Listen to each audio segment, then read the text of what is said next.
today's top boxing news. Okay, we'll start with this. More on Skye Nicholson's hot pursuit of Amanda Serrano. Skye is saying, all I can do is chase the Amanda Serrano fight until the day she retires. That's what you got to do. The name of Amanda Serrano has never been far from the mouth of Skye Nicolson. Even a few years ago, when the Aussie had only a handful of professional fights behind her, Serrano was already the intended target. Make no mistake, it was always the fight that Nicholson wanted, even more so now. Nicholson is now 12 fights in, an unbeaten fighter, champion, who has glided her way to those 12 victories, 2 of which are world title defenses. She won a lopsided victory over what was supposed to be her toughest test to date in Raven Chapman. A hard fight on paper it was, in reality, anything but. That desire to fight Serrano still lingers. The Puerto Rican still holds baubles at featherweight, but her future is somewhat clouded. Serrano recently lost her rematch to Katie Taylor in another battle for the ages. Talk of a third fight with Taylor for the undisputed at 140 began almost immediately, but Taylor has a mandatory obligations to meet at both lightweight and super lightweight. Amanda Serrano also has options. But Skye Nicolson seems destined to not be one among them. It does feel less and less likely as the months go by. Nicholson told me over Zoom in regards to a possible fight with Serrano. For me, that is a big legacy fight, but in the same breath, I am going to create my own legacy. I don't need someone else's resume to make my resume great. At the end of the day, if I am beating everyone who is put in front of me and making history doing my thing, and even if the Serrano fight doesn't happen, then my name will still be in the history books, and I want to be remembered as one of the greatest female fighters of all time, with or without Amanda Serrano. Though obviously, the Serrano fight is a big money fight. That is the legacy fight. That solidifies the legitimacy of me being one of the greatest fighters of all time. But if I am not given that opportunity, then there is nothing more that I can do. All I can do is chase the Amanda Serrano fight until the day she retires. That's what you got to do. That fight with Serrano is the dream fight for Nicholson, but Serrano has shown little to no interest so far. The WBC featherweight champion still carries hope that it will happen, though Skye Nicolson will carry on regardless. Serrano is just one name. There are others. There are some big fights out there for me. Scotney is a great fight on paper. Why is she looking at a 122-pounder? Nicholson says of what possibly could lie ahead. I think in terms of a big money fight, not so much, but there are big money fights outside of my division, which we will look at when I am done with the featherweight division. Until then, the likes of Scotney and any other name who wants to challenge for the titles in the featherweight division, let's go. But the big legacy fights happen outside of the featherweight division. They won't happen immediately, but they will happen before the end of my career. You mention a 122-pounder in Scotney, but you don't mention your arch nemesis, Kara Sardingstall? I would have thought that you'd want to exact vengeance upon her in the paid ranks and the pros for what she did to you in the amateurs. While Nicholson hunts Serrano, she has become the hunted also. The undefeated American Tiara Brown has long sought a fight with Nicholson. Early next year, she will get her wish. Like Raven Chapman, Brown comes with belief and ambition. But while Nicholson has respect for what the American will bring, she is nevertheless supremely confident that Brown will be victim number 13 on her ever-increasing resume. And if she can beat Tiara, that name looks real nice next to Raven's. 2 unbeaten fighters. 3 if you count Tania Alvarez. I think that is a great fight, Nicholson told Fight Post. She is an undefeated fighter with a high KO ratio. She was a world amateur champion. Tiara can fight. People will think this is a potential banana skin for me, but I'll make her look silly, turn her on her head, and smile at her, be in cruise control, and win a wide UD. That's what you got to do. And then they will say Tiara was old. In many ways, Tiara's painted herself into a corner, because this is what you say you wanted. She spent so much time calling out Skye, long before she became WBC champion, that you may yet get your wish, and when you do... Tiara has spent about as much time calling out Skye as Skye has spent calling out Amanda. Skye continued, they will say Tiara was old. Tiara was done. It will be something, but that's all right. I'll just keep doing it. That's what you got to do. It's a marketing angle, a marketing strategy. Pursuing a fight you're not likely to get, but still talking about it anyway, so you can make it seem like you're the one who chased Amanda into retirement. It's for the optics. Some people are gonna fall for it. Some people already have. Some people are convinced Amanda wants no parts of Big Bad Skye. Bitch! Callouts have been beneficial to Skye's profile, making her the second most recognizable featherweight in the division. What girls are not going after Amanda Serrano are likely going after Skye. And because Amanda is likely on her way out, when she's gone, all that attention will be bottlenecked. Funneled to Skye. So she'll get her chance to prove herself the legend she claims to be. She wants to go down in history as one of the best women boxers to ever do it. She'll get her chance. That's why I like what she's doing. Even though I see through the marketing, I see the strategy, it keeps the division interesting. One with common sense could hardly claim that Amanda Serrano is ducking Skye Nicolson by fighting a more proven fighter, a more legendary fighter at a higher weight for undisputed. That's not a duck. Skye would say it is because that's the marketing strategy. No, I don't think Amanda's avoiding Skye. I don't think she has anything to worry about in an economic, light-punching Skye Nicolson. But she's just doing what she's supposed to do, isn't she? I mean, if Skye's gonna call anybody out, it would be Amanda Serrano. So I don't fault her for it. Skye is the leader of the new school at 126. She is ushering in a new era of featherweight action. And this is a very, very deep division. She's gonna have her hands full. But it's all right. It's an occupational hazard. It comes with the territory. Amanda being called out by Skye like Skye's being called out by Tiara Brown. I'm looking forward to that fight. Men's middleweight news, Chris Eubank Jr. could challenge Erislandy Lara if Conor Benn fight fails to materialize, and I hope it does fail. I'm not as interested in that fight as I am a Lara fight, and I understand that Lara doesn't bring the same name value to the table that Conor does. It's intriguing fights I want to see, and this is an intriguing fight. Promoter Ben Shalom has said Chris Eubank Jr. could fight WBA middleweight champion Erislandy Lara if a fight with Conor Benn cannot be made. The Eubank versus Benn fight had been due to happen in 2022, but after Benn failed 2 tests for PEDs, the bout was cancelled in the 11th hour. However, with Benn set to resume his career in the coming year after UCAD opted not to appeal the recent ruling by the NADP, he and Eubank could resume what will surely be a lucrative contest. We saw Conor Benn himself via his social media call out WBC welterweight champion Mario Barrios, and we've also heard word from Eddie Hearn that an offer has been made to Mario. That's the fight that I want to see for Conor Benn. That's an intriguing fight.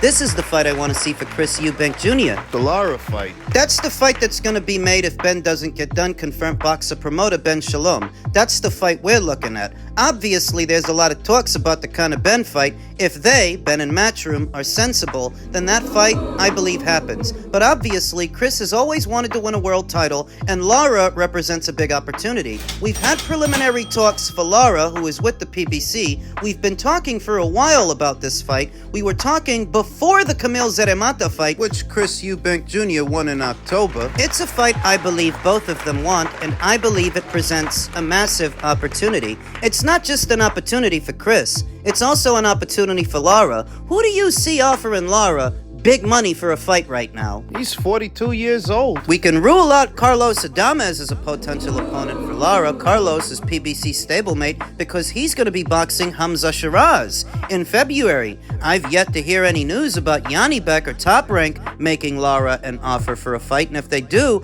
I doubt it'll be for a lot of money. They're not going to overpay. Whereas with Chris, you get a chance to make decent money, at least more than what you've been making. How much do you think they're paying him to fight guys like Greg Vendetti and Cornflake Lamana, Michael Zarafa? Not a lot. I'd wager that Ben Shalom and Boxer would offer Lara more than what he made in those fights to box Chris. He would have to travel, he would have to go to the UK, but it's Chris Eubank Jr. we're talking about here. Comparatively, you stand a better chance of beating Chris Eubank than you do Yanni Beck. Chris wants to be out as soon as possible, and it could be March. And if that fight happens, Lara versus Eubank, it could be in London. I think in the next or so, we will know which direction we're going in. Lara is 31-3 with 3 draws, 19 knockouts, and last fought when he stopped Danny Garcia in round 9 back in September. I could be wrong, but I get the sense that Chris is not committed to the Conor Benn fight. And I get the sense that Ben is not crazy about having to work work with Matchroom on this show. When has that ever been the case? Right. All of which lends itself to the probability, the possibility, that we get the Lara fight next, not the Ben fight. And I like that fight more because it's more intriguing. Lara has competed at a much higher level for longer than Chris Eubank Jr., but the caveat is that he's substantially older. He's in his early 40s. He was a champion at 154, he's a champion now at 160, but he's up there in age. Has Father Time taken enough away from Lara that Chris Eubank Jr. here today could beat him? Chris has never been a very good boxer in terms of nuts and bolts boxing, but he has been a good physical specimen. Good power, decent speed, decent punch resistance up until that Liam Smith knockout. I wasn't expecting that. Good engine. Chris is known for his fitness. He's got a good engine, that kid.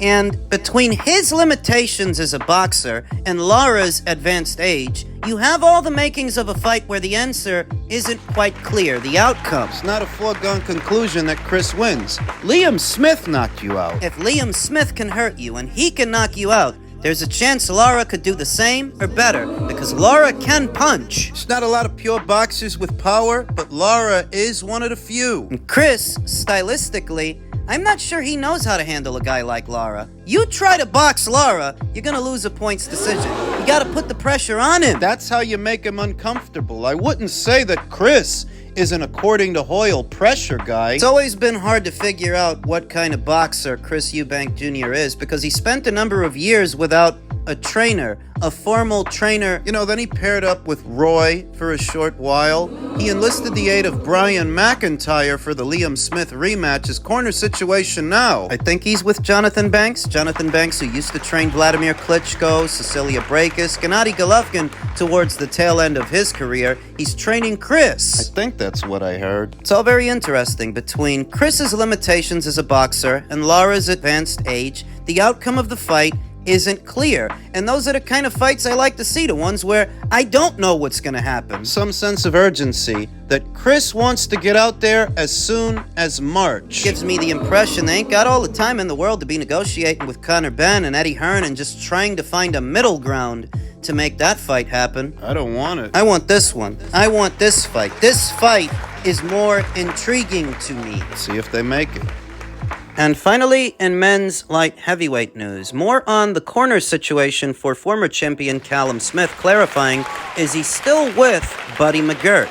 Is he still going to be training him moving forward? Callum Smith has confirmed he is still working with Buddy McGirt, although the Hall of Fame trainer was missing from his corner this past weekend when he stopped some ham and egger in about 5 rounds on the undercard of Edwards versus Yafai. His brother and trainer Stephen Smith has prepared him for the clash, which was only put to him a few weeks ago. Short notice fight. As such, there has been no time for Smith to travel to America to work with McGirt, while there was no opportunity for the New Yorker to fly over to England for a camp. And the 34-year-old from Liverpool says he will continue to work with McGirt long-term, despite the pair suffering their first defeat together at the hands of Artur Beterbiev earlier this year. I think that he took that loss hard, and he was down in the dumps for a while, until he sees Dmitry Bivol lose to that same guy, the only other champion at the weight, and suddenly, you don't feel so sorry for yourself. You don't feel so bad that, well, Artur's the best in show, he's the best in this division. He beat me and practically everybody else, so